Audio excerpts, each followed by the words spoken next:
New this morning, COVID-19 is bringing attention to the problems some rural communities face when it comes to accessing fresh and healthy food. So all new this morning, our Jamie Warren shows us how one nonprofit is making things work in order to make sure no one goes hungry. About 100 miles south of Phoenix, 40 miles from the Mexico border, and on the edge of the Tohono O'odham Reservation is the small town of Ajo, Arizona. I came here to do research field work for my PhD in cultural anthropology. It's a place Nina Sayovet has called home for the past 14 years. I started realizing really early on that good food in this remote, rural, poor community is a privilege. So she created Ajo Center for Sustainable Agriculture. It started off as a way to teach people, both on and off the reservation, how to grow their own food. They also sold food at their cafe and held a weekly farmers market.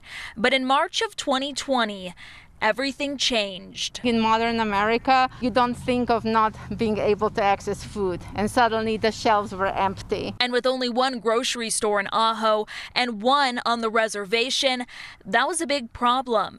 She says the local church that hosted a food pantry couldn't keep up with the demand.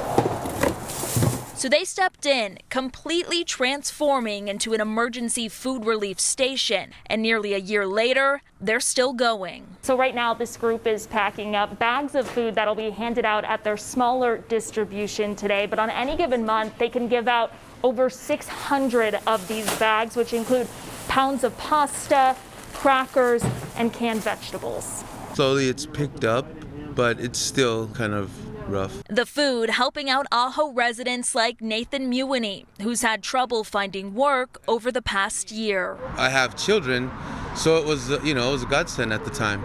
Or it still is, as a matter of fact.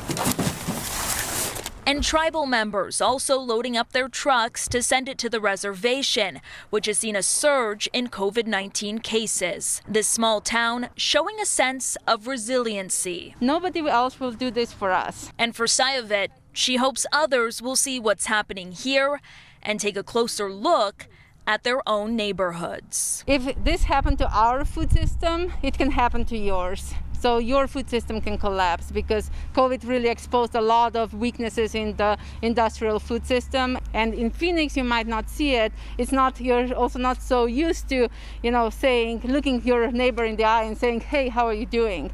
But please understand, there's hunger behind the closed doors. And it's something people are very uncomfortable talking about. In Ajo, Jamie Warren, ABC 15, Arizona.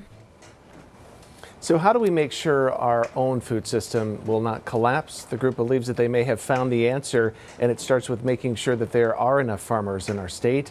Jamie Warren will tell you about two bills that are right now making their way through the state legislature in the next half hour.